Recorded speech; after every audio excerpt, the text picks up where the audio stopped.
consists of perjury and cyber libel. But I delivered about 8 maletas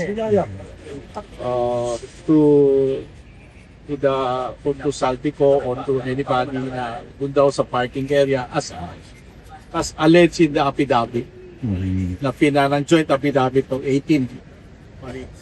Totoo po ba to? Ano pong sinabi ninyo sa inyong complaint?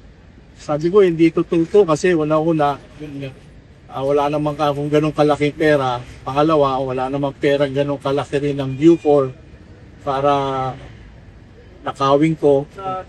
Kasi kung may mga pera naman ng Bucor, ginamit naman po sa construction. At saka wala naman po kaming DPWH projects, wala po kaming ghost projects, at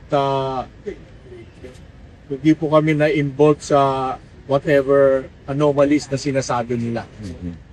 So may balak din po kayo disbarment complaint din po sa SC naman? After po nito, pupunta ako sa Supreme Court para i-file naman yung disbarment case. Against Baligod po? Bakit po?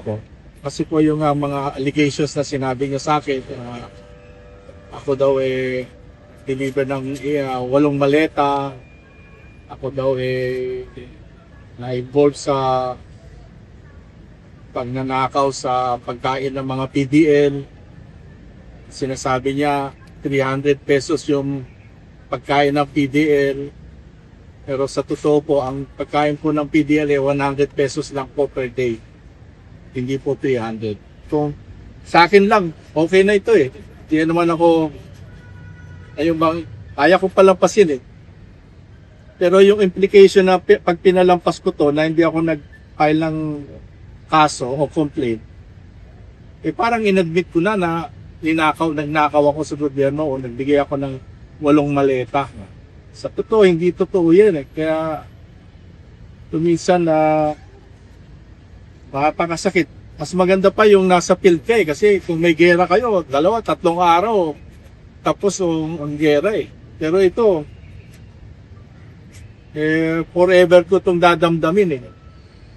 At gusto ko malinis ang pangalan ko sa madaling panahon. Kaya tangililing ko, kung may file ko na po ito, maglitis tayo, mag-imbestiga tayo.